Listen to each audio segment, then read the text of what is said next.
바른미래당 내분 상태가 심화되면서 창당 이래 가장 낮은 지지율을 보이고 있습니다. 뚜렷한 돌파구는 보이지 않고 안철수 전 대표 등판 논이 솔솔 나오고 있는데요. 과연 안철수 전 대표는 돌아올까요? 세 사람의 삼각관계 한번 짚어보겠습니다. 오늘 또 바른미래당은 최고위원회 열렸는데 반쪽 최고위원회 열렸다고 합니다.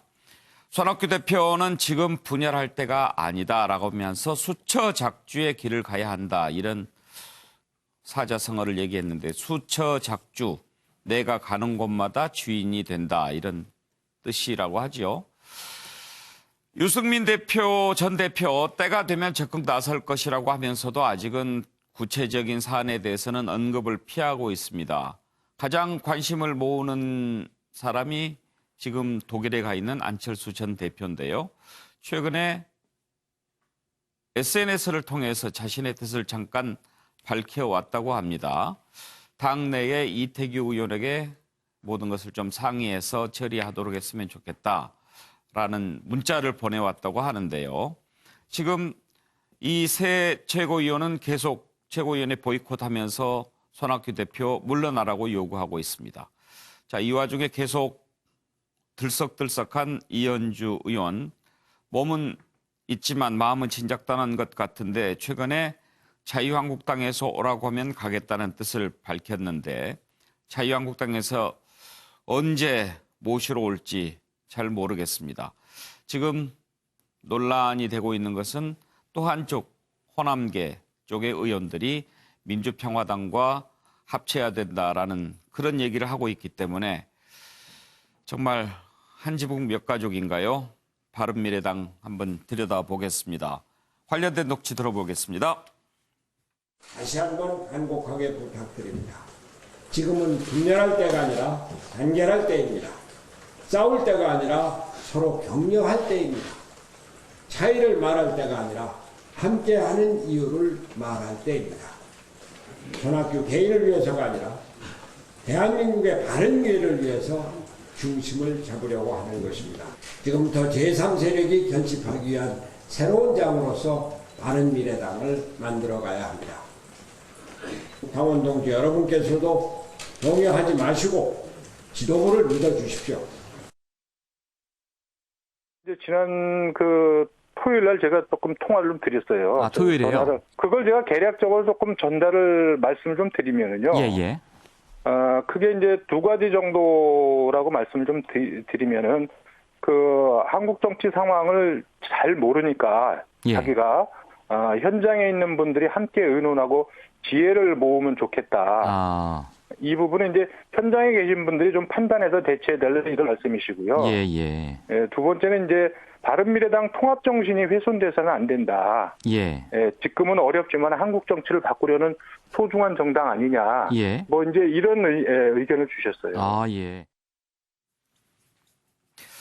박정희 의원, 어차피 지금 안철수, 유승민 두 창당의 주역 아니겠습니까? 네. 두 사람이 뭔가 확실하게 입장을 보여야 정리가 되지 않을까 싶은데 어떻게 보십니까?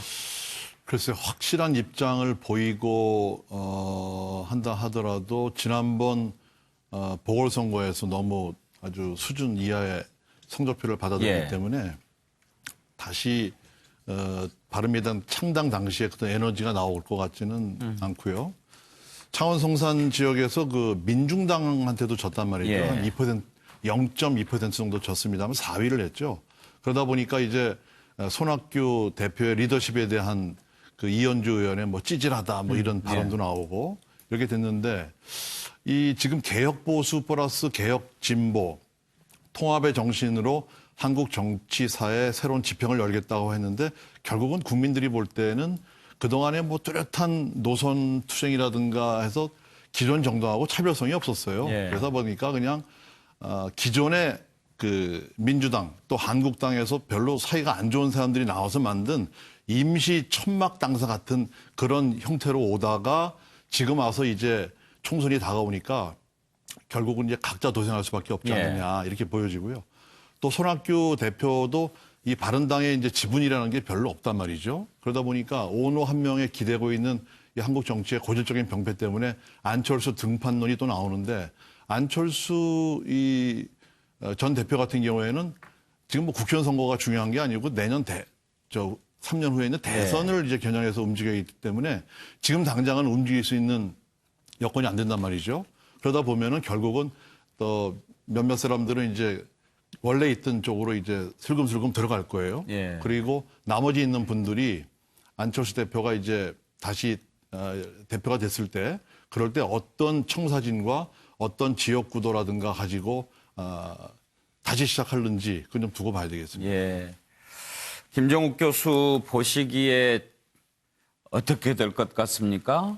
일단 임시사장께서 많이 고생을 하신 것 같아요. 손학규 누구요? 대표가 임시사장이시고 예. 두 분의 오너가 계시죠. 근데 오너는 등판할 시점이 아닐까 지금 안 나오고 계신데 그 등살에 지금 임시사장이신 손학규 대표가 고생하시는 것 같고요. 임시사장. 예, 예. 예. 그다음에 이제 의원들께서는 뭐 가고 싶겠지만 저는 만약에 가면 아마 이산이 아닌가벼라고 느끼실 거라고 저는 생각을 해요. 그래서 왜 그러냐면 제가 저번에도 말씀드렸지만 제3지대로 가게 되면 도로 국민의당이고 소위 바른미래당에서 자유한국당으로 가시게 되면 탄핵에 대해서 말씀하시고 가셔야 돼요. 예. 난감합니다. 가시더라도 상당히 고민스러울 대목인 거고요. 또 최근에 보면 신속 처리 법안에다가 이미 선거법을 담지 않았습니까? 그리고 제가 볼 때 낙엽이 떨어질 때쯤 되면 안철수, 유승민 두 분이 등판하실 거예요. 이 두 분이 저번 대선에서 25% 정도 득표를 가시신 분들입니다. 그리고 지금 자유한국당과 더불어민주당의 행보를 보면 너무 극단의 정치를 하고 있어서 저는 유권자들이 어느 순간부터 이 양대 기득권 정당들의 문제에 대해서 염증을 느끼면서 제3정당 또는 제3의 인물에 대한 요구들이 저는 다시 등장할 거라 생각이 들고요. 우리가 계속 보면 알고 계시겠지만은 뭐 시민주공화당, 자민련, 민주노동당, 국민의당 다 제3정당이었습니다. 그리고 정주영, 이인재, 이회창, 안철수 다 제3의 인물이었어요. 저는 우리 유권자들이 소위 양대 기득권 정당들의 기득권 정치에 대해서 항상적으로 견제와 균형을 맞춰왔던 전례가 있기 때문에 말씀하신 대로 좀 더 바른미래당이 건강한 토론을 통해서 새로운 정치의 모색들을 하게 된다면 분명히 새로운 길이 열릴 거다. 당장 자신의 공천권 문제에 매달려서 그 큰 정치의 대의를 벌이게 된다면 저는 돌아간 당에서도 제가 볼 땐 동일한 상황에 처하실 거다 이런 생각이 듭니다. 예. 배재원 박사께서는 네. 지금 바른미래당 내분 사태를 어떻게 생각하십니까? 저는 이제 비정상화가 정상화되고 있다 이렇게 보고 있습니다. 그 이유는 이 당자가 무리 당자거든요. 예. 이 정당 할 때 예.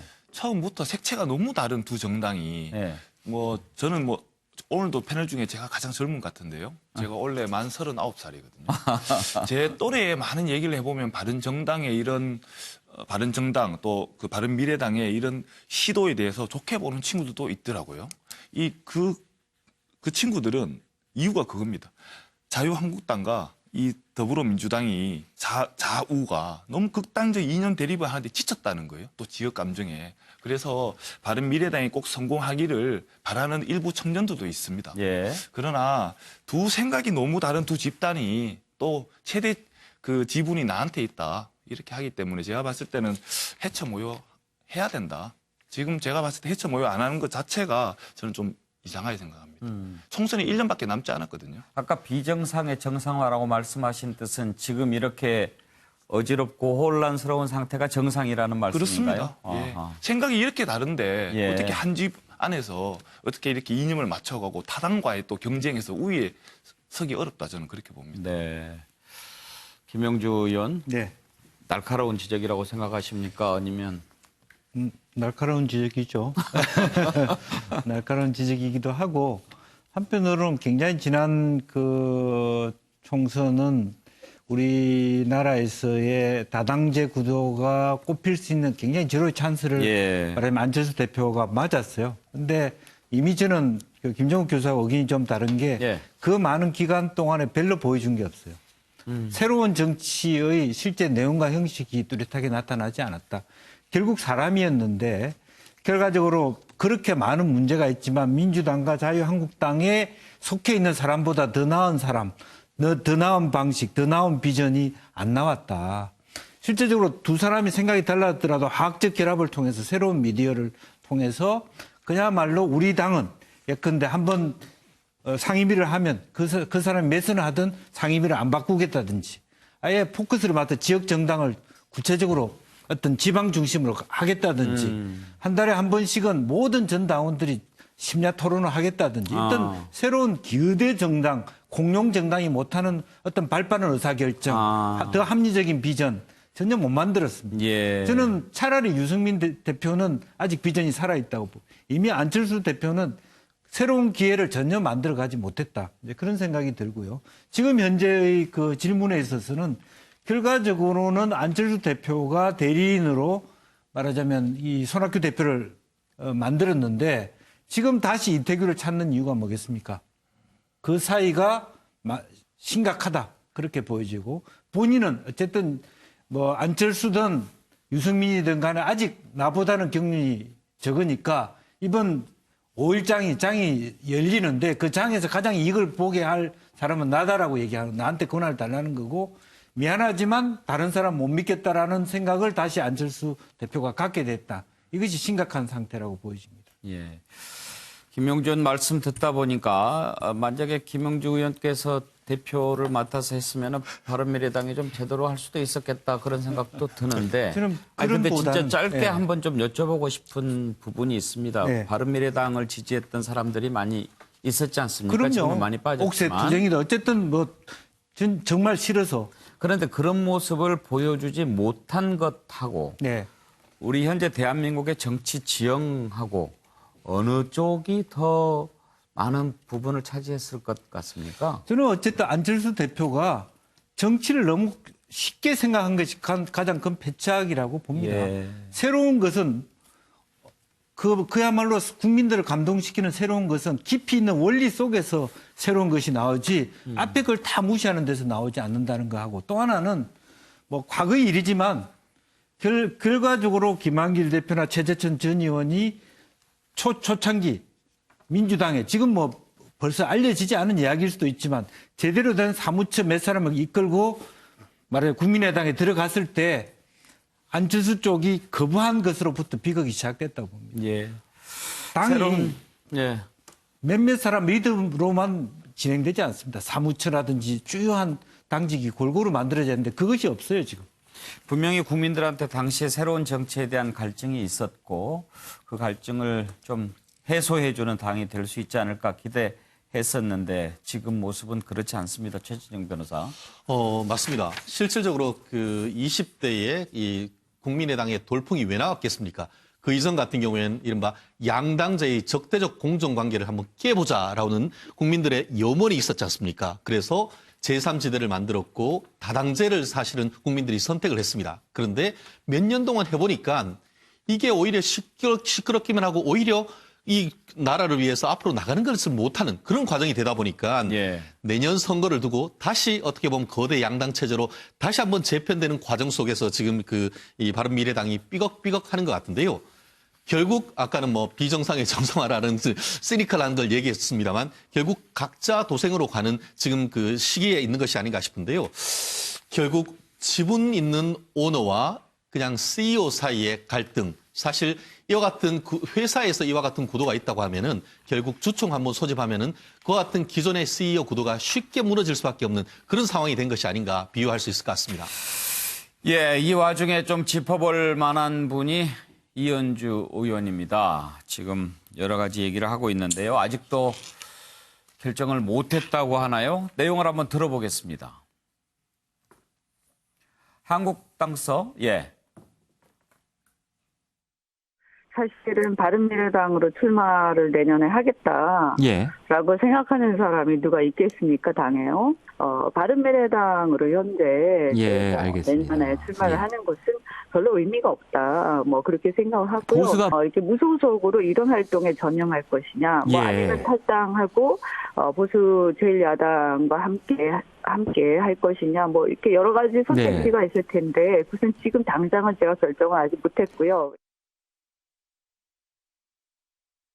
이현주 의원이 제일 가능성이 크죠. 한국당으로 가서 부산 영도에 공천 받으면은 네네. 제일 유력합니다. 근데 참 우습잖아요. 민주당에 있을 때는 경제민주화의 일종의 기수였고 예. 최근에는 박정희 예찬론을 퍼뜨리고 또 이제 통합 포럼인가에서 국민의당하고 바른정당하고 통합을 제일 먼저 주장했다가 네네. 지금은 제일 먼저 탈출해서 한국당으로 간다. 이게 아주 한국 정치의 일종의 네네. 무슨 우프다 그러나요? 우습다 그러나요? 그런 정치 모습이 도의를 아닌가요? 말씀하시는 건가요? 노영희 변호사, 지금 말씀하신 분도 바른미래당 의원 아닌가요? 그렇죠. 좀 우프다는 표현이 좀. 참, 이현주 의원, 예. 이현주 의원님은 저희가 같은 여성 변호사 회에서도 만난 적이 네. 있었고, 근데 제가 여기 썼습니다. 민주당, 국민의당, 바른미래당, 그리고 점점점 자유한국당이잖아요. 예. 상당히 원래 똑똑하고 소신이 있는 분으로 사실은 처음에 우리들에게 이미지가 각인됐었었는데 이런 식으로 계속해서 무슨 철새도 아니고 당을 계속 옮겨 다니시는 것이 본인의 특별한 가치관이나 이 정치에 대한 철학 때문인 것으로 저는 선회를 하고 싶습니다만은 바깥으로 보여지는 모습은 또 그렇지는 않아서 아까 말씀하신 우프다라고 하는 것의 의미가 뭔지 정말 예. 정치를 너무 개인적인 것만 바라보고 하는 건 아닌지 안타깝습니다. 배종원 박사, 가장 젊은 패널이니까 여쭤보겠는데 우프다가 무슨 뜻이죠? 웃으면서 슬프다. 아, 이 그걸 말인 것 우프다라고 같습니다. 합니까? 예, 예, 저는 제가 그렇게 제대로 이해하고 이해했군요. 있습니다. 네. 우픈 현실인 거죠? 저는 지금 이현주 그 유튜브에 보면 이현주 TV라고 있습니다. 그 유튜브 방송을 하시는데 저도 한 번씩 들어가서 보거든요. 이래 보면 빨간색으로 이미 바른 한국당이 아닌가 저는. 뭐 한국당 입장에서는 또 저격수 한 명이 생기는 거다. 그래서 또 일부 그 연세 많으신 분들은 그런 말씀 하시더라고요. 그 이현주 하나가 그 자유한국당에 한 20분 의원들보다 낫다. 예. 이런 말씀도 하시는 거 보니까 한국당으로 봤을 때는 뭐 플러스가 되는 것 같습니다. 예, 다음 이슈로 넘어가겠습니다.